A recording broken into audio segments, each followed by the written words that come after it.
자, 말씀은 마태복음 9장 20절에서 22절의 말씀입니다. 마태복음 9장 20절에서 22절. 찾으셨으면 한 목소리로 함께 봉독하겠습니다. 12해 동안이나 혈류증으로 앓는 여자가 예수의 뒤로 와서 그 옷옷가를 만지니 이는 제 마음에 그 겉옷만 만져도 구원을 받겠다 함이라. 예수께서 돌이켜 그를 보시며 이르시되 따라 안심하라, 내 믿음이 너를 구원하였다 하시니 여자가 그 즉시 구원을 받으니라. 아멘. 12년 동안 혈류증으로 고통을 당하는 여인이 있었어요. 이때 당시 여인은 사람 취급을 별로 받지 못하는 그런 상황이었고, 혈류증, 그러니까 하혈을 하는 거죠. 피가 계속 나는데 그 하혈을 하는 여인은 부정하다라고 해서 가까이도 오지 못하게 합니다. 12년 동안 이렇게 혈류증 가운데에서 고통을 받는 이 여인이 12년 동안 정말 다양한 의사 선생님, 다양한 사람들의 도움을 받으려고 이래저래 많이 애를 썼습니다. 그리고 또 물질도요. 엄청나게 많이 들었겠죠. 어, 자기가 할 수 있는 방법대로 그 한계를 뛰어넘으려고 이 병을 치유하겠다고 나름대로 열심히 했어요. 그러나 수치만 당했죠. 예. 그리고 힘겹습니다. 본인에 있는 이 수치를 드러내서 환자로서 다 보여주면서, 그리고 치유받고 싶어 했고, 뭔가 자기가 갖고 있는 모든 재산들, 자기가 갖고 있는 이런 것들을 다 내어드리면서 뭔가 해결을 받고 싶어 했었어요. 그러나 그것이 다 헛되일 뿐이고 고통과 상처만 남아 있을 뿐, 그리고 모든 재산도 자기가 갖고 있는 희망이나 이런 것도 다 사라져 가는 그러한 상황이었습니다. 이 혈류증 여인은 이때 당시 어떤 마음이었을까요? 네. 죽고 싶은 마음. 또 어떤 마음이었을까요? 예, 좌절감, 소망이 없어요. 아무도 나를 사람 취급도 해 주지 않아요. 부정하다라고 저리 가라고 하고 상대해 주지 않습니다. 친구도 없을 것 같아요. 같이 왕따 당하는 친구, 이 혈류증 여인은 왕따 당하는 여인인데 이 왕따 당하는 여인과 함께 어울리면 같이 왕따를 당합니다. 그러니까 친구도 하나도 없었을 것 같아요. 외로워요. 네. 그리고 갖은 학대와 모욕을 당하면서 너무나도 힘겨운 그러한 상황 가운데 있었을 것 같아요. 근데 이러한 여인, 소망이 없고요. 아무 살 소망이 없는 이러한 여인이 어느 날 소문을 들었습니다. 어떤 소문이요? 예수님이 오신다. 예수님이 오신다. 한 가지 희망이 생긴 거예요. 예수님, 그 옷자락 한 번만이라도 만진다면 예수님도 나를 상대해 주지 않을 거예요. 왜냐하면 자기를 상대하면 부정한 자가 되어져 버리기 때문에 나를 상대해 주지 않을 거라고 생각을 했어요. 그래서 내가 어떤 존재인지 알면 나의 더러움, 나의 수치, 나의 이런 모습들을 알게 되어지면 상대방은 나를 당연히 부정하다라고 거절할 것이다 생각했겠죠. 그래서 본인은 이러한 수치를 가지고 드러낼 수 없었을 거예요. 나의 있는 모습 그대로 주님 앞에 나아갈 수가 없었어요. 그래서 이 여인은 가만히 주님 뒤로 갔어요. 그리고 예수님께 감히 말을 건넬 용기도 없었어요. 그리고 감히 내 병 치유해 달라고 그렇게 요청할 용기도 없었어요.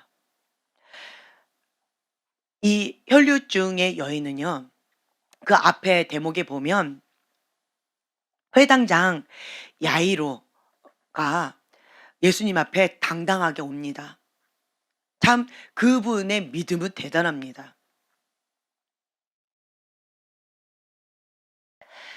방금 내 딸이 죽었습니다. 자, 죽었어요. 그런데 이분이 하시는 말씀이 내 딸에 손을 얹어서 기도해 주시면 그러면 내 딸이 낫습니다. 내 딸이 죽은 자가 살아날 것입니다. 지금 죽었으니까 빨리 와서 기도해 주시면 내 딸이 다시 살아날 거예요. 그러니 예수님 내 딸 살려주세요. 라고 찾아온 거예요. 그 믿음 대단합니다. 죽은 딸을 살려달라고 온 거예요. 그렇죠? 그래서 예수님께서 그래 가자라고 제자들과 함께 가는 길이었어요. 가는 길에 이 혈류증의 여인은 감히 자기의 기도 제목을 내놓을 수도 없었고요. 내 신분이나 내 처지를 드러낼 수도 없었어요. 그 무리 속에 자기가 껴있다라고 하는 것 자체가 큰 죄이기 때문에 큰일 납니다. 그쵸? 그러니까 완전히 자기를 감췄을 거예요. 나의 신분과 나의 존재를 완전히 감추고 그리고는 그 무리에 살짝 들어갔어요. 무엇을 위해서요? 내가 손만 예수님의 옷자락만 딱 만지기만 해도 나는 이 혈류증 나을 것이다. 그 믿음이 있었어요. 그래서 조용히 가서 주님의 뒤로 갔어요. 가서 옷자락을 만집니다. 그 순간 이 여인은 내 믿음대로 될지어다. 그 순간 본인 안에 혈류증이 마르는 것을 느낍니다. 주님께서 누가 내 옷에 손을 대었느냐? 누가 내 옷에 손을 대었느냐? 제자들이 말을 해요. 예수님, 지금 현재 사람들을 보세요. 우리 지옥 열차, 지옥행 그 지하철이라고 하죠. 지옥철이라고 하는데 거기에서 사람이 빽빽해요. 거기에서 누가 누군지도 모르겠어요. 예, 살아남는 생존모들이 있습니다. 그 정도로 예수님이 지나가니까 죽은 자를 살린다라고 하는 소문이 퍼졌을 거예요. 야이로의 딸이 죽었는데 지금 야이로의 딸 죽은 딸을 살리러 간다라는 소문이 퍼졌을 거예요. 그런 상태에서 수많은 사람 구경꾼들이 많이 몰렸을 것 같아요. 예수님 이거 보세요. 무리들이 수없이 많습니다. 이리 치고 저리 치고 있는데 그런 상황 가운데 누가 예수님의 옷자락을 만졌는지 안 만졌는지 그걸 어떻게 합니까? 그것은 불가능합니다. 예수님. 그때 예수님은 다시 주변을 돌아보십니다. 누가 내 옷에 손을 대었느냐? 그 음성을 들은 혈류증 여인은 벌벌벌 떨었을 것 같아요. 그냥 살짝 손만 탁 했는데 근데 그것을 예수님은 아셨어요. 그 누구도 몰랐는데 예수님은 아셨어요. 그게 나라는 것을 알면 예수님이 혹시나 진노하시거나 혹시나 나에게 뭔가 노하실까 봐 벌벌벌 떠는 거죠. 내가 예수님 옷자락 만지면 안 되는데 그런데 내가 내 낫고 싶어서 믿음으로 손을 얹었는데 감히 "내가 그랬습니다."라고 나 자신을 간증할 그런 용기도 없었어요. 어떻게 보면 내가 이렇게 어려움 가운데 있었는데 내가 혈류증이 나았습니다. 우리는 간증거리입니다. 그쵸? 근데 이 여인은 감히 간증할 수도 없었어요. 그러면서 움츠리고 있죠. 숨어 있었습니다. 근데 예수님은 가시던 길을 멈추시고 더 이상 가려고 하지 않으세요. 누가 내 옷에 손을 대었느냐? 누가 내 옷에 손을 대었느냐? 멈추시고 계속 질문만 하십니다. 제자들이 빨리 가자고 아무리 그렇게 재촉을 해도 예수님은 누가 내 옷에 손을 대었느냐? 내게서 능력이 나갔다. 예수님은 느끼신 거예요. 누가 믿음으로 내 옷에 손을 대었을 때 내게서 능력이 나간 것을 주님은 아신 거예요. 그래서 주님께서 물어보신 거죠. 이 여인은 너무나도 벌벌 떠는 마음으로 납작 엎드립니다. 더 이상은 숨길 수 없다. 내가 빨리 자백하지 않으면 예수님께서 더 이상 더 큰 일이 벌어지겠다 두려운 거예요. 그래서 제가 손을 대었습니다. 주님은 그 여인의 믿음과 그 여인의 마음을 보셨어요. 내 믿음이 크도다. 여인아 안심하라. 내 믿음이 크도다. 내 믿음이 너를 구원하였느니라. 평안히 가라. 그리고 즉시 혈류병이 완전히 치유되어졌고요. 구원되어졌다라고 되어져 있습니다. 우리가 많이 들었던 본문 내용이에요. 우리가 이 말씀을 좀 붙잡고 오늘 기도하는 시간을 가졌으면 좋겠어요. 첫 번째로 이 여인을 보면은요. 나는 엑스트라예요. 그러니까 존재 자체가 없어요. 존재라고 하면 수치, 존재라고 한다면 부정한 여인, 존재라고 한다면 그냥 나는 부정이에요. 나는 있어서는 안 될 여인이에요. 나하고 가까이 하면 그 사람도 부정케 되어지기 때문에 나는 이러한 존재 자체가 부정적인 단어들을 다 갖고 있는 그러한 여인이에요. 이러한 여인이 이 주님이 가실 때 믿음으로 손을 얹었어요. 자기의 믿음입니다. 내 믿음대로 될지어다. 아멘. 예수님께서는 너 이렇게 하면 이렇게 될 거야. 너 저렇게 하면 저렇게 될 거야. 라고 말씀하시는 경우도 있지만 성경에 나와 있는 것을 한번 자세히 보시면요. 주님은 진리가 너희를 자유케 하리니 주님 안엔 참된 자유가 있습니다. 주님을 알아가면요. 자유를 많이 배우게 되어져요. 주님을 가까이 가면요. 내 안에 평강이 임합니다. 그리고 내 안에 억눌려 있던 이런 모든 것들이 풀어지는 것들 많이 경험하게 되어집니다. 사람들은 빨리 해야 돼. 이렇게 해야 돼. 저렇게 해야 돼. 막 억압하면서 막 푸시하는 것이 굉장히 많습니다. 지금 당장 깔끔하게 뜻하게 5천 없이 완벽하게 뭐 이런 것들이 많이 있습니다. 신이 되셔야 돼요. 그러면 신 되기를 오늘 포기하라고 내가 형제님한테 말씀드렸어요. 신이 아니십니다. 신이 아니세요. 사람은 인간미가 좀 있어야 돼요. 그러니까 완벽주의 기질이 있는 사람들은요. 인간미가 없어요. 완벽해야 되거든요. 점도 흠도 없어야 돼요. 이 완벽주의 기질은요. 이 점이 있죠. 난리 납니다. 흠이 있죠. 갖다 버립니다. 이게 완벽주의 기질이에요. 이러한 완벽주의 기질 밑에 자라는 자녀는 죽음입니다. 죽음입니다. 많이 공감되죠? 네. 이 완벽주의 기질 밑에서 자라는 이 자녀는 이미 죽었어요. 왜냐하면 이 완벽한 박스 안에서 자라야 되기 때문에 맞춰야 돼요. 자유가 없어요. 그러다 보니까 그 안에서 자기도 완벽주의 기질화 되어져서 완벽주의처럼 모양을 하려고 하다 보니 죽음입니다. 네. 여기 보면은 예빈이만 그 완벽주의 기질이 아닌 부모님 밑에서 자란 것 같아요.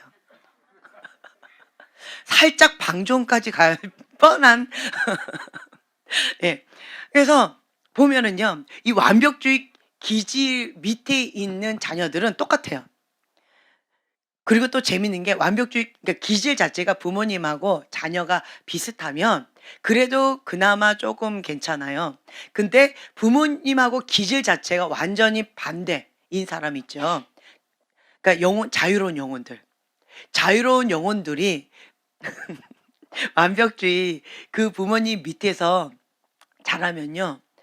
완전히 이 목숨이 껄떡껄떡껄떡거리면서 감정에 대한 무감각증이 생겨버려요. 예. 그러면서 자기 색깔이 없어요. 그래서 그런 자녀들한테 물어보죠. "뭘 좋아하니?" "몰라요." "뭐 하고 싶니?" "몰라요." "너 뭐 어떻게 되고 싶니?" "몰라요." 다 몰라요예요. 몰라요. 왜냐?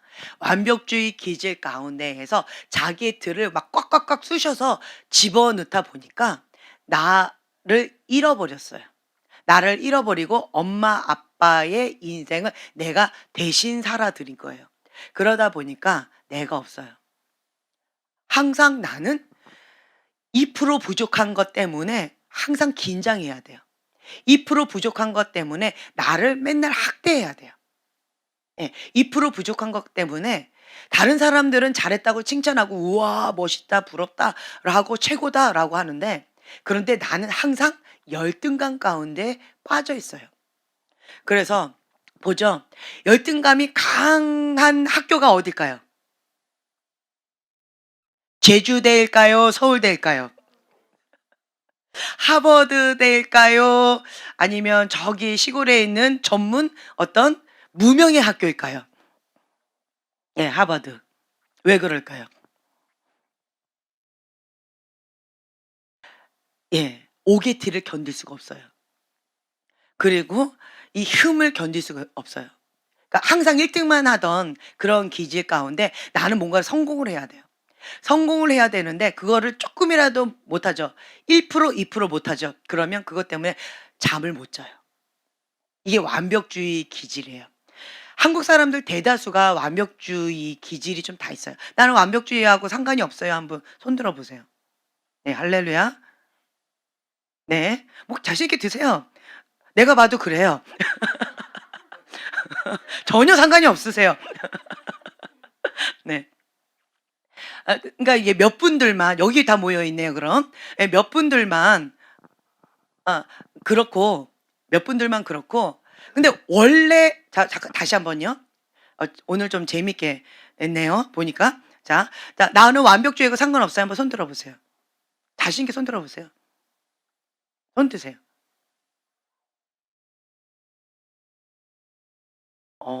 본인이 다 완벽주의라고 생각하시는 거네요 나머지는? 어 좋아요. 오늘 제가 그걸 깨트려 드리겠습니다. 네. 완벽주의라고 왜 생각하냐면 이 자녀들이 부모님이 완벽주의자세요. 그런데 본인은 완벽주의 아니세요. 그 뒤에 있는 자매과세요. 네. 그리고 그 옆에 있는 자매님도 완벽주의 아니세요. 예. 그 옆에 있는 자매님 과세요. 그러세요. 왜 그런데 본인들이 완벽주의 아니 뒤에 있는 자매. 그렇죠. 네네. 네. 자매님도 원래는 완벽주의하고 별로 상관이 없어요. 그쵸? 자유롭고 싶잖아요. 근데 이것도 아니고 저것도 아니고 막 좀 힘들잖아요. 나중에 우리 얘기하죠. 예, 우선은 뒤에 있는 자매. 예. 거기 이렇게 모여 있네요. 니은자인가요? 기역자인가요? 네. 원래는 완벽주의 기질이 아니세요. 그런데 본인이 '완벽주의하고 상관없지 않다.'라고 생각하고 있어요. 왜 그럴까요? 제가 부모님을 몰라요. 그래도 딱 보면 부모님이 완벽주의 기질이 강하신 분이세요. 왜냐? 완벽주의가 아닌데 본인이 완벽주의라고 지금 현재 믿고 있어요. 오히려 반대세요. 자유로운 영혼이세요. 자유로운 영혼. 자유로운 영혼이기 때문에 이러한 자유로운 영혼은 어떻게 해야 되느냐?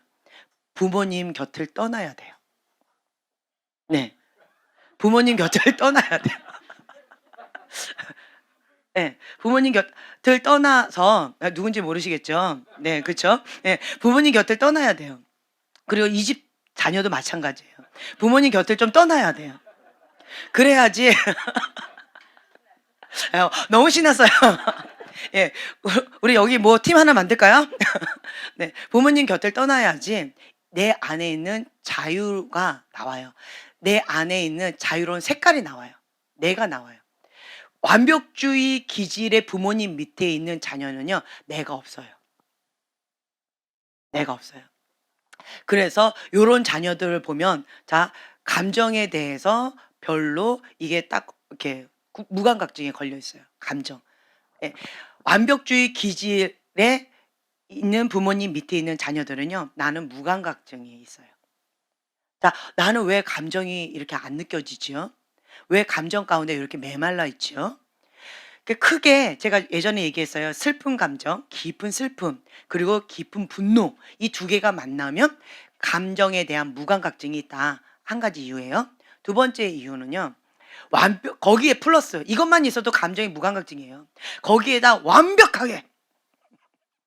완벽하게 부모님이 완벽주의자세요. 그러면 정말 얼음이 돼 버려요. 예, 얼음왕국이 되어져 버려요. 그래서 감정에 대해서 그냥 무엇을 원하십니까? 예. 자유. 자 그럼 저희 자매님은 무엇을 원하세요? 자, 그냥 저보고 멍 때리고 있죠. 이게 보통 반응이에요. 예. 왜 그러냐면 질문을 하면 당황스러워요. 왜냐면 내 생각, 내가 뭔가 한다는 이 의견 이게 없어요. 없어요. 그래서 우리 완벽주의 부모 저를 포함해서 저도 완벽주의 부모이기 때문에 이 완벽주의 부모님은 첫째로 이제 회개해야 돼요. 이 "나는 신이 아니다." 고백해 주세요. "나는 신이 아니다." 예. 나는 신이 아니에요. 완벽주의 기질은요.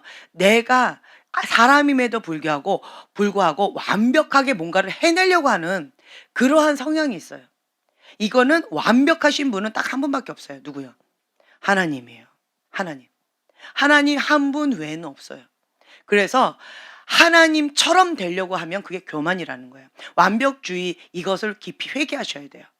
그래서 제가 이 형제님한테 그 얘기를 했어요. 인간미 넘치게 실수를 많이 하시라고. 그리고 한 가지 더 인제는 그 반알 하나 더 먹었다는데 인제 그것도 먹지 마세요. 실수하셔도 괜찮아요. 예. 그렇고 싶지 않겠지만 왜냐하면 사람은요. 이 완벽하고 싶은 이 본능이 있어요. 그렇지만 이것이 '하나님처럼 되리라.'라고 하는 자기 의가 강할 때 이런 것들이 있다. 인간은 자기 모습을 보면요. 죄성이에요. 인간은 '아 악하다. 죄성이다. 본능적인 원죄가 있다.' 원죄가 있기 때문에 '인간은 선하게 되어질 수가 없다.'라고 하는 거예요. 그래서 그냥 하나님께서 나의 있는 모습 그대로 만드셨어요. 있는 모습 그대로 존중해 주세요. 나의 색깔, 빨주노초 파남보 다양한 색깔들이 많이 있어요. 이 7가지 색만 있는 것이 아니라 더 많은 색깔들이 많이 있습니다. 그 색깔들이 있기 때문에 아름다운 거예요. 빨간색이 이쁘다고 해서 모두가 다 빨간색이라면, 파란색이 예쁘다고 해서 모두가 다 파란색이라면, 노란색이 예쁘다고 해서 모두가 다 노란색이라면 특성이 없겠죠. 그쵸? 희소성의 원리에 의해서 이 보석의 가치를 하려면 나의 색깔, 나만의 색깔을 이 개발하는 자. 이게 독특성. 이것이 중요하다라고 하는 거예요. 사람은 완벽할 수 없다. 이거를 인정하셔야 돼요. 인정하시면 자유가 와요. 근데 완벽해지려고 하고 뭔가 사람한테 있어 보이려고 하고 이거는요 근본 뿌리로 들어가면 사람을 두려워하는 마음이에요. 그 말은요 다른 말로요. 진짜 두려워해야 할 대상을 두려워하지 않고 있기 때문에 엉뚱한 대상을 두려워하고 있다라고 하는 거예요. 진짜 두려워해야 할 대상은 누구일까요? 하나님이에요. 하나님을 두려워하는 사람은요. 사람을 두려워하지 않아요. 하나님을 두려워하는 사람, 하나님을 경외하는 사람은요. 나를 알아가요. 아, 나는 인간이다. 인간은 한계가 있다. 하나님처럼 될 수 없다. 하나님처럼 되려고 하는 그것 자체가 선악과의 죄라는 거예요. 사단의 죄라는 거예요. 사단이 하나님처럼 되리라. 하나님의 영광 내가 취하리라. 하나님의 자리 내가 취하리라. 그러니까 너도 이거 먹고 하나님처럼 지혜로워져. 이게 선악과라는 거죠. 이것이 악이다. 그래서 우리가요. 이렇게 뭔가를 추구해 나가는 거에 있어서 완벽하게 하려고 하는 이러한 것들을 우리가 이제는 주님 앞에 회개할 때가 되어졌다라는 마음이 있어요. 그래서 그냥 나의 부족한 모습 그대로, 있는 모습 그대로, 연약한 모습 그대로 받아주셔야 돼요. 저는 과거에 '사람은 선하다.'라고 생각을 했어요. 선한데 사단이 그렇게 해서 '죄 때문에 그랬다.' 근데 '선하기 때문에 인간은 선하다.' 제가 목회를 하면서 인간학을 배우면서 깨달았던 것은 충격이었어요. 왜냐? 인간은 선하다라고 했는데 악함, 배신, 충격, 배신, 충격, 고통, 아픔, 배신, 충격. 여기서 헤어나올 길이 없는 거예요. 왜냐하면 이 목회는 사람을 상대로 하기 때문에 선하다라고 생각했는데 왜 이렇게 결과적으로는 이렇게 되어질까? 충격에 상처에 서로 상처를 주고받는 거가 반복되어진다라고 하는 거죠. 그래서 제가 그때 깨달았어요. 나도 악하고 인간은 악하다. 원죄가 있다.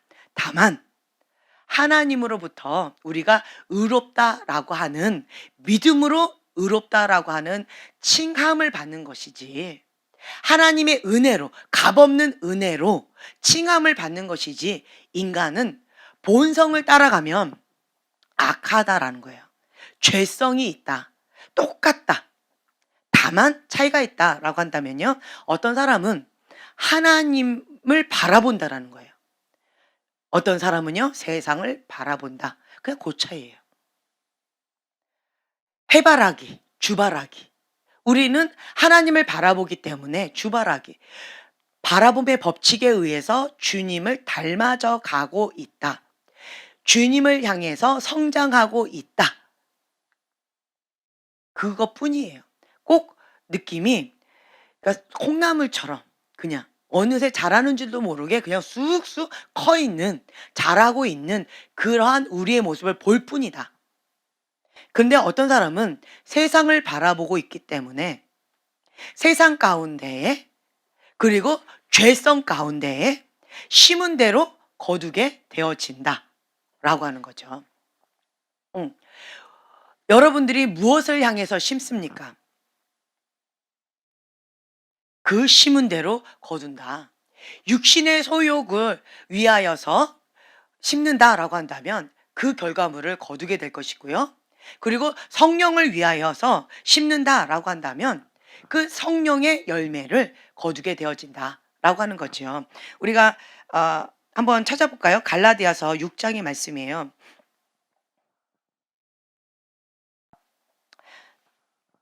7절, 8절 이하의 말씀입니다. 갈라디아서 6장, 오늘 태필린 복음 때도 선포했던 말씀입니다. 갈라디아서 6장 7절 이하의 말씀, 자 함께 봉독하겠습니다. 스스로 속이지 말라. 하나님은 업신여김을 받지 아니하시나니 사람이 무엇으로 심든지 그대로 거두리라. 자기의 육체를 위하여 심는 자는 육체로부터 썩어질 것을 거두고 성령을 위하여 심는 자는 성령으로부터 영생을 거두리라. 아멘. 네. 우리가 무엇을 심든지 그대로 거둔다라는 거예요. 육신을 위하여서, 육체를 위하여서 썩어질 것을 위해서 심는다. 그 사람은 그 썩어질 것을 거두게 되어집니다. 성령을 위하여서 우리가 심는다. 그러면 그 사람은 영생, 영원한 생명을 거두게 되어진다. 심는 대로 거둔다. 악을 심으면 악을 거두게 되어지고요. 하나님의 선하심을 심으면 그 선하심을 거두게 되어진다. 여러분들이 세상을 살아가면서 공평하신 하나님, 그것이 마음 가운데 공감이 되십니까? 바로 얼굴이 굳어지십니다. 참 힘겨워요. 네, 공평하신 하나님. 그렇다면 공평하지 않는 하나님이라고 대부분 느끼신다라고 하시는 거죠. 왜 공평하시다라고 하냐면요. 심은 대로 거둡니다. 악한 사람, 지금 현재는 잘 되는 것처럼 보이죠?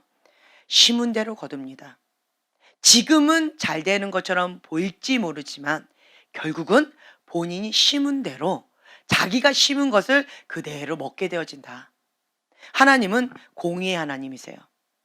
심판의 하나님이세요. 하나님이 직접 하신다라는 거죠.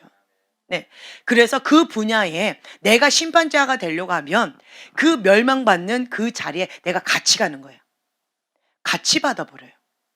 그래서 그것에 있어서 나는 하나님이 아니라는 거죠. 하나님이 아니에요. 그래서 하나님의 자리에 있으면 안 돼요. 그것이 사단이 했던 그 죄라는 거예요. 그게 교만죄예요. 사단은 하나님의 자리에 자기가 있으려고 하고 하나님처럼 되려고 했던 거예요. 우리가 분명하게 아셔야 돼요. 그 하나님의 자리는 하나님만. 경계선이 분명해야 돼요. 경계선. 하나님의 영역은 하나님께, 그리고 나의 영역은 내가 최선을 다하면 돼요. 내 영역 안에서. 우리 형제님이 그 얘기를 해서 제가 오늘 깨달았어요. 오늘 깨달은 말씀이에요. 완벽주의가 이 교만죄고, 이 사단이 루시퍼가 되어졌던, 하나님처럼 완벽하게 신처럼 되어지려고 하는 이러한 교만죄다 라고 하는 것을 제가 오늘 좀 깨닫게 되어졌어요.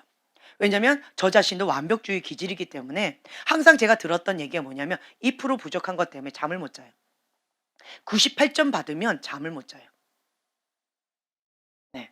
그러니까 2% 부족하면 잠을 못 자요. 그 2% 때문에 막 끙끙끙 앓아 누워 버려요. 그래서 맨날 그거 갖고 또 혼나요.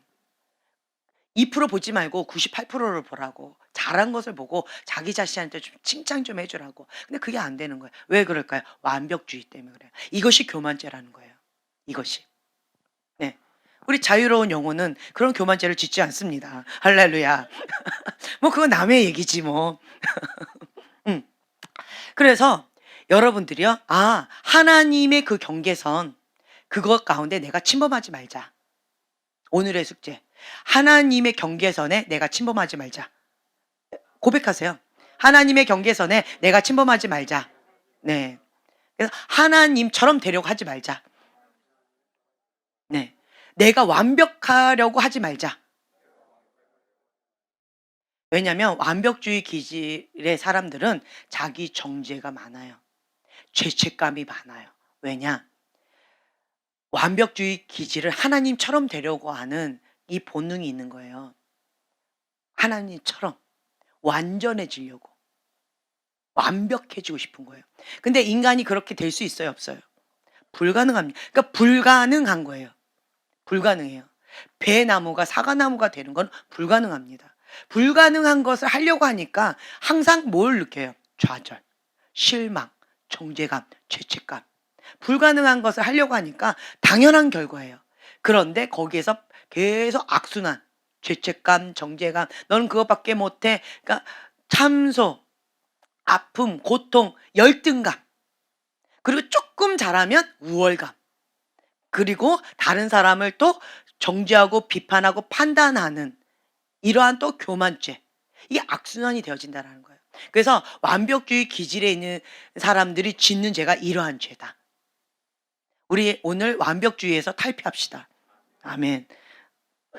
원래 또 오늘 본문은 혈류증의 여인이었는데 또 완벽주의 기질로 또 바뀌어버렸네요. 자, 우선은 그 완벽주의 어쨌든 이거부터 합시다.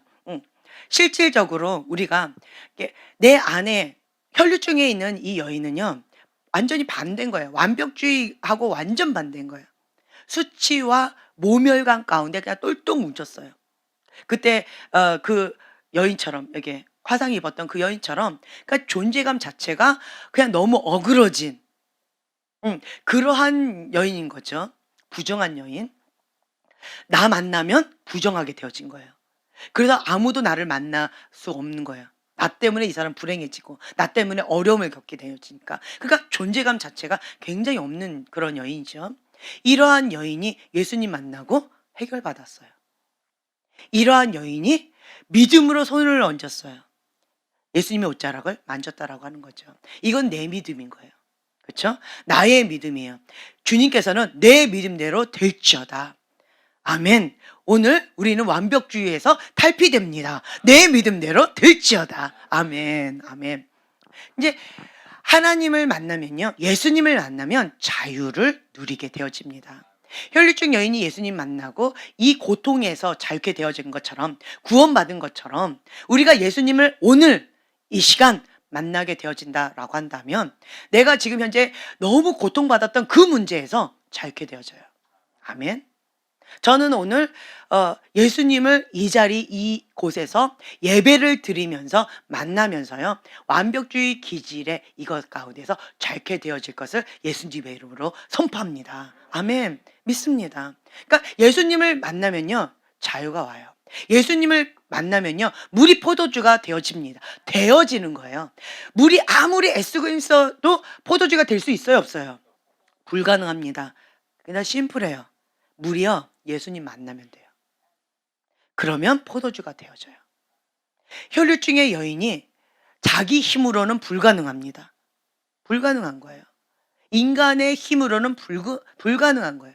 예수님을 만나면 가능하게 되어진다. 그래서 우리는 예수님을 만나야 돼요. 그래서 우리가 날마다 고백하는 것이 있죠.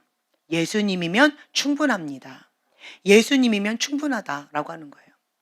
오늘 예수님을 만나면 그 예수님과의 만남 속에서 주님이 나에게 지금 필요한 그것 가운데 자유를 주세요. 진리를 회복하게 해 주세요. 그래서 이 순간 예수님을 만나면 자족하는 법을 배웁니다. 상황은 바뀐 게 아무것도 없어요. 이 여인 가운데, 혈류증의 여인 가운데 상황이 바뀐 것은 아무것도 없어요. 예수님 만나고 내가 고통받았던 거기에서 자유케 되어진 것. 누구만 알아요? 나만 아는 거예요. 나만 아는 이 기쁨과 자유, 행복. 예수님을 만난 이것을 나만 안다라는 거죠. 이 혈류증의 여인이 이제는 무엇을 전하게 되어질까요? 그렇죠. 예수님 만나고 내가 이렇게 자유케 되어졌어요. 왜 이 여인은 입만 열었다면 예수님이 나올까요? 예수님 만났거든요. 예수님을 경험했거든요. 그래서 예수님을 향한 갈급한 마음, 사모하는 마음, 그 마음이 불타오르면서 예수님을 증거하게 되어져요. 향료값을 깨뜨렸던 그 여인, 스로보닉의 여인, 보세요. 다 여인이에요. 이 여인들은 다 공통 부모가 있어요. 어떤 거예요? 네, 수치심, 열등감, 모멸감, 할렐루야. 네, 개 취급받았습니다. 아, 이 떡을 자녀에게 주지 개에게는 주지 않는다. 개야 물러가라. 완전히 이거는 수치와 모멸감 받았어요. 근데 이 헬라인이라고 해가지고 스로보닉의 족속에 있는 이 이방 여인이라고 하는 그 내가 선택해서 하나님이 그렇게 나를 태어나게끔 하셨어요. 그럼 이 여인 입장에서 하나님이 나를 그렇게 태어나게 하셔놓고 그거 갖고 나보고 개라고 하뇨. 하나님 너무하시지 않습니까? 라고 할 수도 있겠죠. 내가 선택한 게 아니에요. 그런데 이방 여인이라는 것 때문에 나는 개 취급을 받는 거예요. 자녀에게 줄 떡을 개에게 줄 수 없다. 개야 가라. 처음에는 이 스로보닉의 여인이 주여 다윗의 자손 예수여 내 딸을 고쳐주세요. 귀신 들려서 고통을 받습니다. 막 외칩니다. 자, 이 여인을 상대해 줬을까요? 안 해줬을까요? 안 해주니까 부르짖어 외쳤겠죠. 그나마 이 여인은 외칠 수 있는 자존감이라도 있어요. 혈류증의 여인은 뒤로 살짝 가서 살짝 존재감도 없었어요. 근데 이 스로보닉의 여인은 내 문제가 아닌 거예요. 내 딸 문제인 거예요. 내 딸이 지금 현재 저런 상태에 있어요. 자, 엄마 입장에, 아빠 입장에 눈에 보이는 게 있을까요? 내가 뭐 그런 게 없을 거예요. 아마 내 문제라고 한다면 감히 외치지 못했을 것 같아요. 내 문제라면. 그렇지만 내 문제라고 한다면 외치지 못했겠지만 딸 문제예요. 딸 문제이기 때문에 내 자녀 문제인 거예요. 내 자녀 고쳐달라고 하면 이 부모의 마음은 앞뒤 안 보게 되어지는 거예요. 그러니까 막 별소리를 다 들어도 발로 차이고 아주 막 때리고 막 그랬을 것 같아요. 이방 여인은 취급받지 못했으니까. 그럼에도 불구하고 막 미친 여자처럼 외치는 거예요. 다윗의 자손 예수여, 내 딸 귀신 들린 딸 좀 고쳐주세요. 내 딸 좀 살려주세요. 아무리 막 학대를 받아도 짓밟힘을 받아도 입을 막 외치는 거죠. 쓰러져 가면서도 외치는 거예요. 그랬더니 제자들이 예수님, 예수님 상대도 안 하죠. 그 소리를 들음에도 불구하고 상대를 안 하시는 거예요. 그때 제자들이 아 예수님 저 소리 안 들리세요? 아 저희 여인 좀 가라고 했어요. 예수님 대답도 안 하니까 못 들은 척 하시니까 저 여인이 예수님 이렇게 가라고 하시면 갈 것 같아요. 빨리 한번 가라고 하세요. 너무 괴로워요. 그때 예수님이 그때서야 대답을 하시는 거예요. 대답을 하셨는데 어떤 대답? 네, 한번 찾아볼까요? 개야. 자, 어디냐면 마태복음 15장.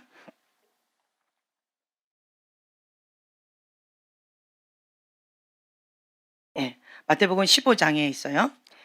21절 이하의 말씀이에요. 자, 22절. 자, 22절 이하의 말씀 함께 쭉 봉독하겠습니다. 가나안 여자 하나가 그 지경에서 나와서 소리질러 이르되 주 다윗의 자손이여 나를 불쌍히 여기소서 내 딸이 흉악하게 귀신 들렸나이다 하되 예수는 한 말씀도 대답하지 아니하시니 제자들이 와서 청하여 말하되 그 여자가 우리 뒤에서 소리를 지르오니 그를 보내소서. 예수께서 대답하여 이르시되 나는 이스라엘 집에 잃어버린 양 외에는 다른 데로 보내심을 받지 아니하였노라 하시니 여자가 와서 예수께 절하며 이르시되 주여 저를 도우소서. 예, 여기까지요. 막 어떤 학대를 받아도 예수님의 한마디만 나를 눈빛만 한번 봐주시기를 한마디만 해주시기를 간절히 바라면서 외쳤어요. 근데 이제서 겨우 제자들이 얘기를 하니까 그 여인을 쳐다보지요. 그리고 한마디 이렇게 대답을 하시는 거예요. 이스라엘의 집에 잃어버린 양 외에는 다른 데로 보내지 않았다. 너는 존재 자체가 없다. 나는 너한테 보내지 않았다. 너하고 나하고 상관없다. 네가 무슨 상황이 있든지 나는 너 상관없다. 가라. 그 얘기. 얼마나 잔인한 말이에요. 상관없다는 거예요. 너 존재 자체가 나하고 상관없다. 이방 여자라서 상관없다. 굉장히 잔인한 말이에요. 그런데 이러한 잔인한 말을 들었음에도 불구하고 거절감이죠. 그럼에도 불구하고 엎드립니다. 주여 저를 도우소서. 아주 간절하게 외쳐요. 주여 저를 도우소서. 근데 예수님은 더 잔인하게 말씀하세요. 이방 여인이기 때문에 너하고 나하고 상관없다 라고 하셨는데 거절하셨는데 이 여인이 말을 못 알아듣는 거예요. 더 잔인한 말로 하십니다. 개야. 개라는 거죠. 자녀의 떡을 개들에게 던짐이 마땅치 않다. 개야 가라. 이러신 거예요. 그런 얘기 만약에 들었다 어떡할래요? 기절하지요. 네. 그 얘기 들으면서까지 거기에서 예, 못할 것 같죠. 네. 딸이 아직 귀신 들리지 않아서 그래요. 딸이 정상이라서 그렇지 이 딸이 귀신 들려봐요. 야, 걔든 뭐든 상관없어 그냥. 이 경험을 안 해봐서 그래요. 부모님 마음은요. 딸이 귀신 들리면요. 딸이 어떠한 자녀가 어떠한 큰 해결하지 못하는 어떤 상황 가운데 있다라고 한다면 부모 눈에는 정말 예수님만이 해결자다. 이걸 믿기 때문에 이 기회 놓치면 끝이다라는 마음으로 정말 내가 죽어도 이 딸 살려주세요라고 하는 그런 심령일 거예요. 부모님 마음이. 그렇죠? 그래서 주여 올소이다. 자, 27절 말씀 함께 봉독합니다. 여자가 이르되 주여 올소이다마는 개들도 제 주인의 상에서 떨어지는 부스러기를 먹나이다 하니. 자, 주여 올소이다. 나는 개입니다. 예수님이 개라고 하니까 나는 개입니다. 주님이 개라고 하면 난 개인 거죠. 그렇죠? 주님이 개래요. 그럼 개인 거예요. 올소이다. 주님의 말씀이 진리입니다. 네, 개입니다. 하지만 주님, 내가 개지만 개도요. 땅에 떨어지는 부스러기는 먹습니다. 그 부스러기라도 먹게끔 해주세요. 이게 이 어머니의 마음인 거예요. 고백인 거예요. 그러자 예수님께서 이 여인의 이 고백을 들으시고 28절에 이렇게 말씀하십니다. 같이 봉독합니다. 이에 예수께서 대답하여 이르시되 여자여 내 믿음이 크도다. 내 소원대로 되리라 하시니 그때부터 그의 딸이 나으니라. 아멘. 여인이 소원을 갖고 있었어요. 자기의 믿음이 있었어요. 어떤 믿음? 예수님이 고쳐주신다. 예수님이 내 딸, 귀신 들린 딸 해결해 주신다. 믿음이 있었어요. 자기 믿음이 있었어요. 부르짖었어요. 예수님 거절하셨습니다. 들은 척도 안 하셨어요. 들은 척도 안 하셨어요. 그래도 더 부르짖었어요. 그랬더니 응답이 왔어요. No. 더 부르짖었어요. 그랬더니 이번에는 개라고. 그래도 더 부르짖었어요. 주님 맞습니다. 더 부르짖었어요. 간절하게 들어주실 때까지. 그때서 주님께서 응답하셨어요. 주님의 말씀이 임합니다. 나의 믿음이 있었고요. 그리고 예수님의 말씀이 있었어요. 그러자 그 즉시 딸이 나으니라. 아멘. 우리가 이 여인들의 상황 가운데 보세요. 이 여인보다 내가 좀 낫죠. 귀신 들린 딸은 없네. 할렐루야. 이 여인보다 상황이 좋네요. 그렇죠? 지금 현재 혈류증에 걸린 여인의 상황이나 그리고 수로보닉의 여인의 상황이나 아니면 향유 옥합을 깨뜨린 그 여인의 상황이나 이 세 명의 여인은 예수님이 정말 내 믿음이 크다, 내 사랑이 크다 인정받은 분들이세요. 예수님 앞에 인정받은 사람이다. 왜요? 마음이 가난했어요. 천대, 수치, 학대, 모멸감, 인간 취급 못 받는, 개 취급받는 거, 짐승보다 더 못한 취급을 받는 거가 뭔지 아는 여인들이세요. 그리고 이 세상 가운데 죄란 죄는 다 지었죠. 7 귀신 들린 여자. 그죠? 여자 취급을 받지 못하는 거예요. 여자로서 존중감이 아니고 짐승보다 더 못한 취급을 받는 그러한 상황 가운데 있는 거예요. 이 여인들의 소망은 오직 뭐다? 예수님. 나의 소망은 오직 예수님 한 분이라는 거예요. 그 간절한 마음이 심령이 가난한 자는 복이 있나니 천국이 저희 것이며 이 세 명의 여인에게는 이러한 마음이 있어요. 가난한 심령. 근데 여러분 아세요?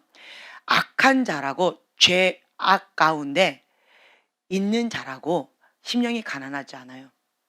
그러한 자라고 해서 개취급 받지 못한 사람이라고 해서 예수님 앞에 내 믿음이 크다, 내 사랑이 크다 인정받지 않아요. 그래서 그런 게 아니에요. 우리는 똑같은 죄인이에요. 원죄가 있어요.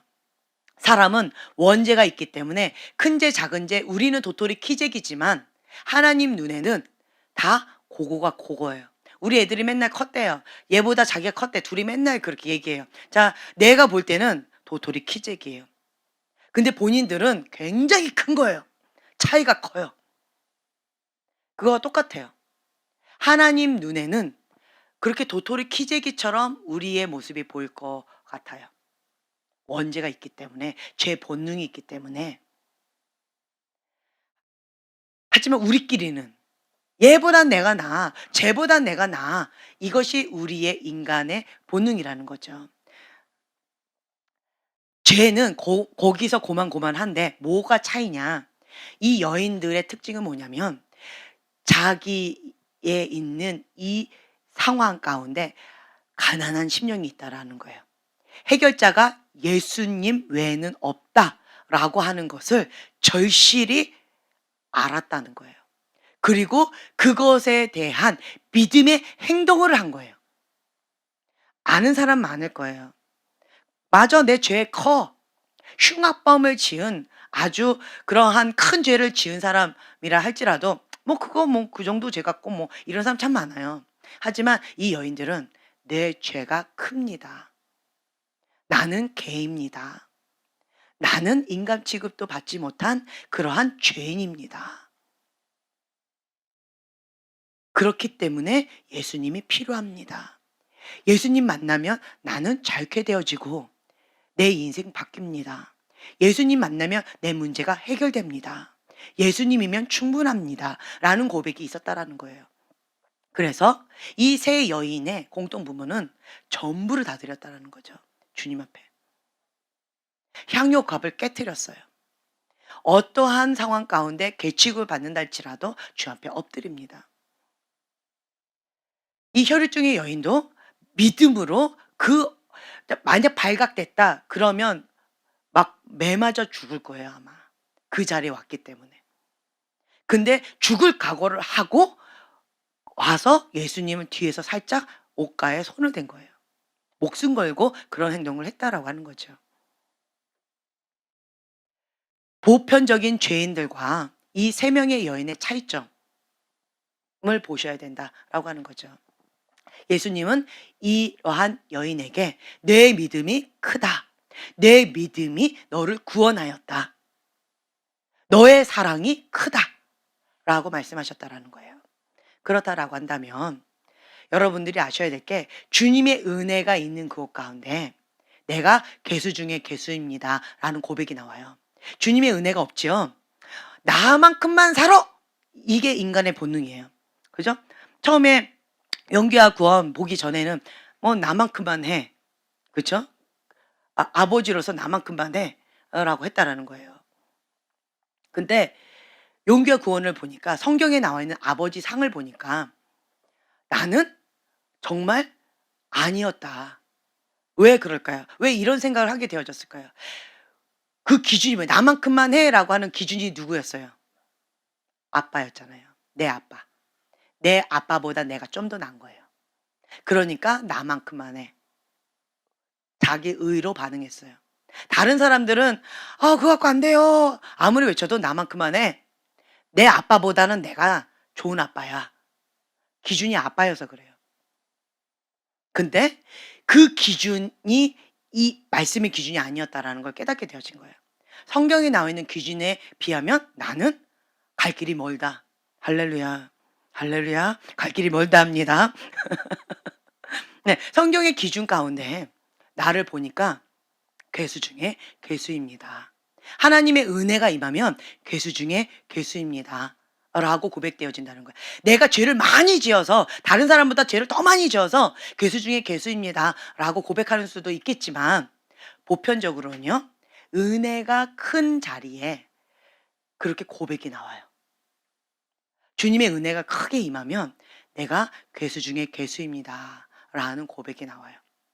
은혜가 뭔지 모르는 사람들은 나만큼만 해. 라고 나와진다라는 거죠.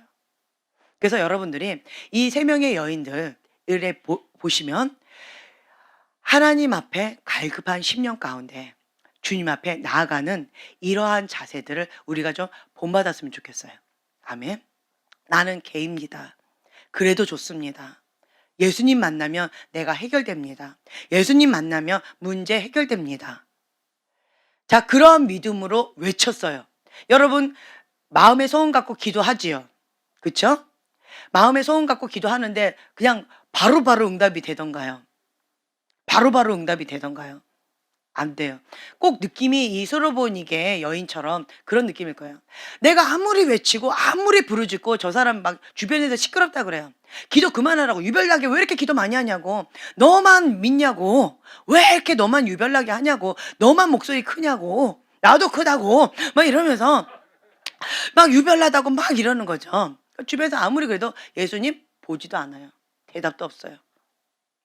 그러다가 어느 순간 예수님이 한마디 하시는데 내가 원하는 대답이 아니었어요.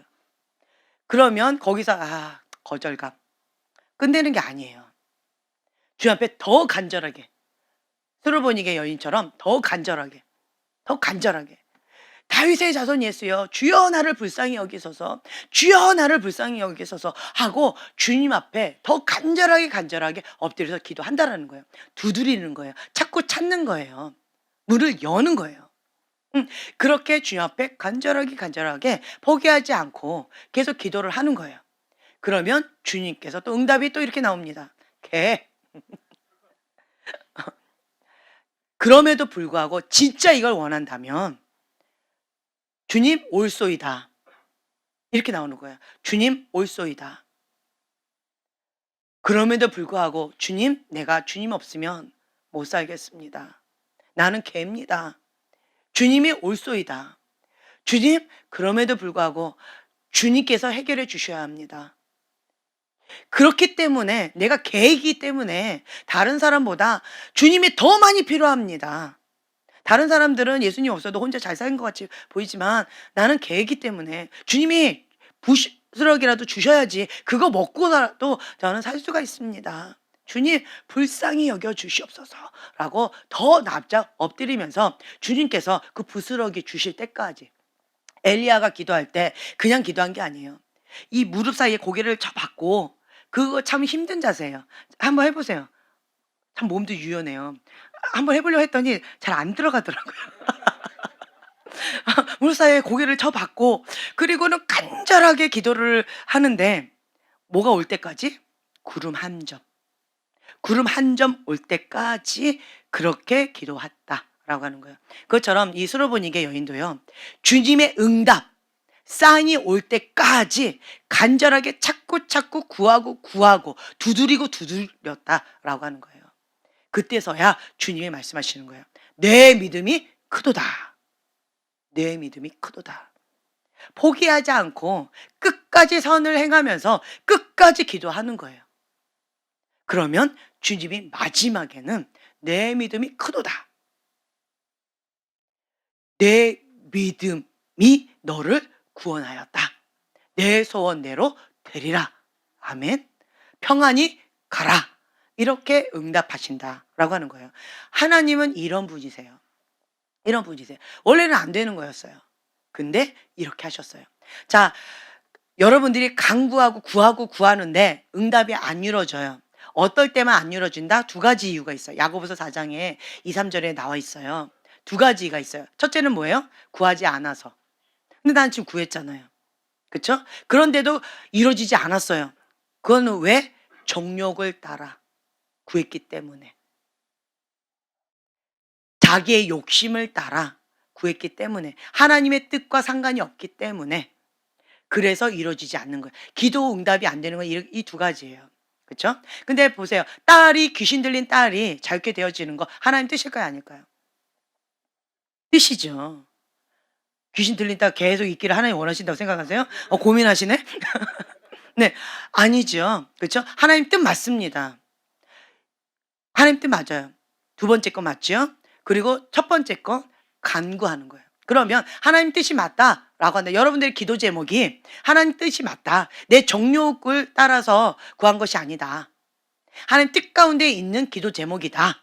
라고 한다면, 그러면 우리는 첫 번째 거를 하셔야 돼요. 구하는 거예요. 구하지 않아서 못 얻는 거예요. 만약 기도 제목이 정욕을 따라 구한다, 그럼 기도 제목 바꾸셔야 돼요. 정욕대로 구하면 하나님 뜻하고 상관없으면 그 아무리 구해도 무응답, 안 되는 것이 하나님의 응답이세요. 그러면 기도 제목을 바꾸셔야 돼요. 하나님 안 바꾸십니다. 그건 안 바꾸세요. 근데 하나님 뜻이고 우리가 구하는데 이루어지지 않는다라고 한다면, 그러면 우리 첫 번째 거예요. 구하지 않아서 이루어지지 않는다. 그렇다면 이 수로보니게 여인처럼 찾고 구하고 어떤 상황 가운데에서도 하나님께서 응답하실 때까지 우리가 기도하면서 나아가야 된다. 반드시 이루어진다라고 하는 거죠. 아멘. 네, 저는 요즘에 이 말씀을 이렇게 붙잡으면서 어떤 걸 하냐면, 우리가 이제 왜 속사람을 제가 자꾸 이렇게 관심을 갖게 된 줄 아세요? 여러분들이 하나님의 말씀 가운데 모든 것을 사로잡아 그리스도께 복종하다. 그래야지 우리가 성장해 나간다.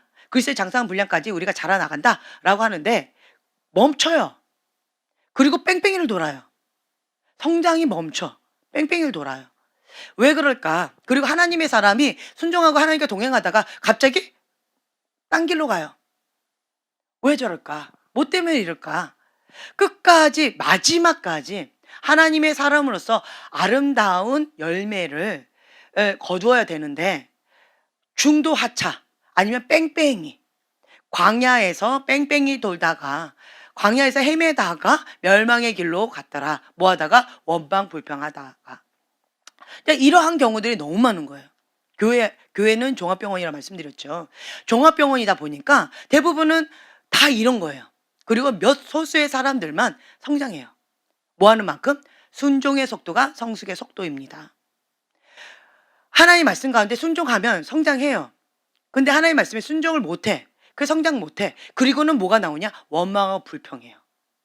그리고 쓴물을 내놓고 동물을 내요. 이러면서 계속 멸망의 길로 자기만 갈 뿐만 아니라 다른 사람까지 끌고 간다라고 하는 거죠. 그래서 이걸 어떻게 해야 될까 보니까 속사람이라는 거예요. 속사람. 한국은요 한의 문화예요. 한국은 한의 문화예요. 한국은. 그래서 한을 다뤄줘야지만 한국 문화를 풀 수가 있어요. 이 아픔, 쓴뿌리, 상처, 미워하는 마음, 용서하지 못하는 마음이 많다라는 거예요. 이게. 그래서 요 부분 속사람의 치유가 절대적으로 필요하다. 이 부분을 만져줘야지만 하나의 말씀 가운데 우리가 복종이 되어지고 순종하는 만큼 성장해 나아갈 수 있다. 이게 열쇠라는 거죠. 그리고 은사적인 부분은요. 쉬워요. 어렵지 않아요. 기본적인 것만 됐다라고 한다면 작정하고 어떤 집중 코스로 딱 하면 별로 어렵지 한 3개월, 한 6개월 요 정도만 되면요. 예를 들어서 사랑이 정도만 돼도 한 6개월 정도 딱 하죠. 길면 한 12개월. 그 정도만 딱 해도 전문 프로로 은사로 섬길 수 있는 그렇게 할 수 있어요. 어렵지 않아요.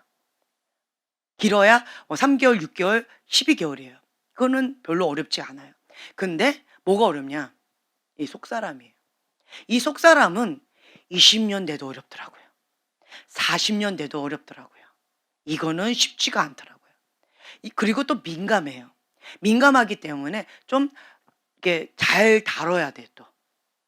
조금만 그러면 상처받다 그러고, 조금만 그러면 삐졌다 그러고, 조금만 그러면 뭐 시험 들었다 그러고, 조금만 그러면 뭐 이렇게 획가닥 해버리니까 그러면 어렵더라고요.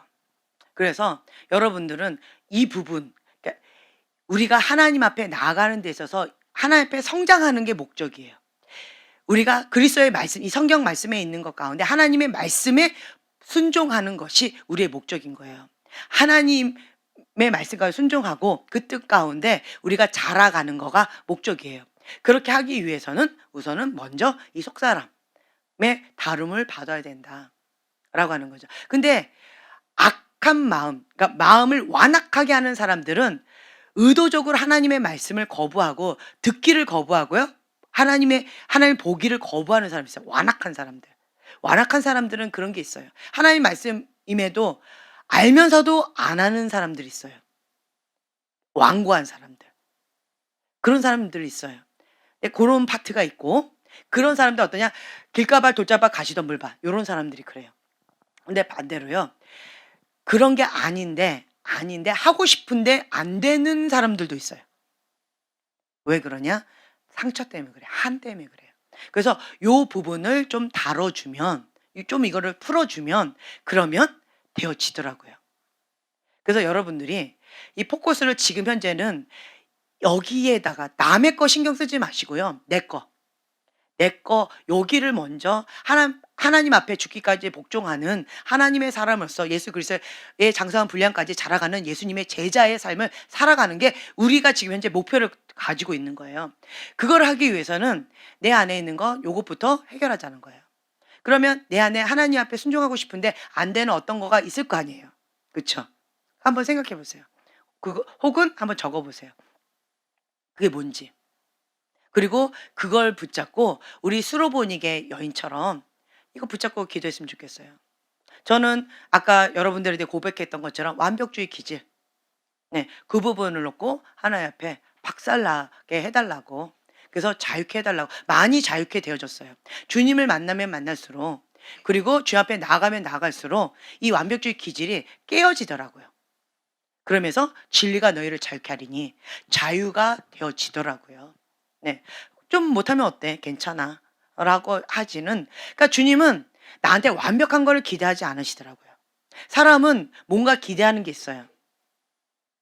그렇지만 하나님은 그렇지 않으세요. 특히 한국 사람들이 완벽주의 기질이 많아요. 제가 외국에 가서 깜짝 놀랐던 게 뭐였냐면 우리는 어린아이들 발표하면 어떻게 해요?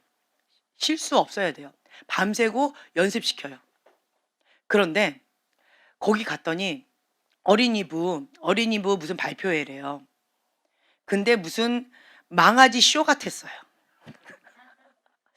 저건 뭐야? 완전히 무슨 그냥 다 제각각이에요. 다 제각각. 그런데도 부모님들이랑 성도들은 막 깔깔깔 웃는 거예요. 제가 처음에 딱 캐나다 가가지고 충격받았던 장면이 그거였어요. 지금도 잊혀지지가 않아요. 한국에서는 그거 발표회 한다고 얼마나 애를 잡는지 몰라요. 완전히 한 사람이 움직이는 것처럼 그렇게 발표를 해요. 이 의상까지도. 그 유치원 가 보세요. 그 재롱장치. 완전히 너무 이쁘게 하잖아요. 그러니까 그런 것만 보다가 거기에서 망아지 쇼를 보고 나니까 굉장히 충격을 받아서 제가 그때 그 누구한테 물어봤어요. "이게 뭐예요?" 완전 망아지 쇼가. 아니 이거는 내가 완전 망가져도 이런 망가지는 쇼는 내가 처음 봤어요. 이거를 하겠다고 사람들을 초청을 합니까? 이거 참 이해가 안 되네요."라고 했더니 거기는 그냥 인조이래요. 망가지면 망가진 대로, 잘하면 잘하는 대로 그냥 이것 자체를 즐기지 누군가에게 보여주기 위해서 노력하지 않는다는 거예요. 제가 충격을 받았어요. 한국 사람들은 남한테 보여주는 게 중요하잖아요, 체면 문화. 그리고 완벽하게 쇼를 해야 되잖아요. 근데 아니에요. 내가 인조이, 내가 즐기는 거예요. 그냥 이 무대를 아이들이 즐기는 거예요. 그러니까 어떤 대본을 주고 뭔가를 틀은 주지만 거기 안에서 그 아이들이 즐길 수 있도록 그거를 허용해 준다라는 거예요, 자유를. 한국에 이게 정말 많이 필요하다라고 하는 거예요. 그래서 여러분들이 내가 어떤 분야의 프로가 되고 싶다라고 한다면요. 그 분야를 내가 즐기는 거예요. 즐겨요. 드럼이다. 드럼을 즐기는 거예요. 잘하려고 하면 굳어. 못 해요. 여기처럼 하려고 하면 평생 가도 못 해요. 왜냐? 내가 이만큼 하면 이 형도 그만큼 올라가 있어요. 내가 또 이만큼 올라가 있으면 이 형도 올라가 있어요. 꼭 나이 먹는 거와 똑같아요. 2살 많은 형하고 같이 경쟁해 보세요. 그 2살 내가 뛰어넘을 수 있을까요? 못 뛰어넘어요. 그러니까 그거 말고 그냥 즐겨요. 목표는 하되 즐겨요. 그리고 예, 즐기세요. 이거를 즐기면 그러면 그 분야를 내가 전문가가 되어지더라고요. 음. 그래서 여러분들이 각자 자기가 오늘 이 수로보니게 여인처럼 하나님 내가 이 부분 주님 앞에 나아가는 데 있어서 내 걸림돌이 이겁니다. 주님 앞에 오늘 예수님 만나서 이거 해결받고 오늘 가렵니다.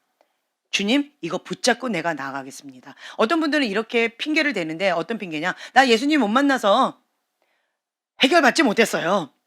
나 예수님 못 만나서 나는 소로베니게 연희처럼 내가 그렇게 못됐어요. 라고 핑계를 대시는데 아니에요.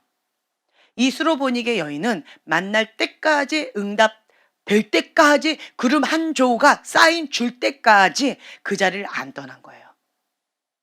여러분들이 이러한 사모하는 마음으로 간구하고 자꾸 찾아야 돼요. 이거 안 하고 많은 사람들이 이렇게 얘기하더라고요.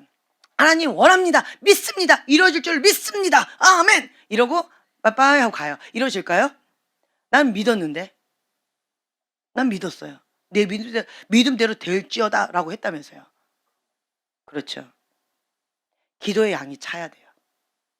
기도의 양이 차야 돼요. 주님을 감동시켜야 돼요. 주님을.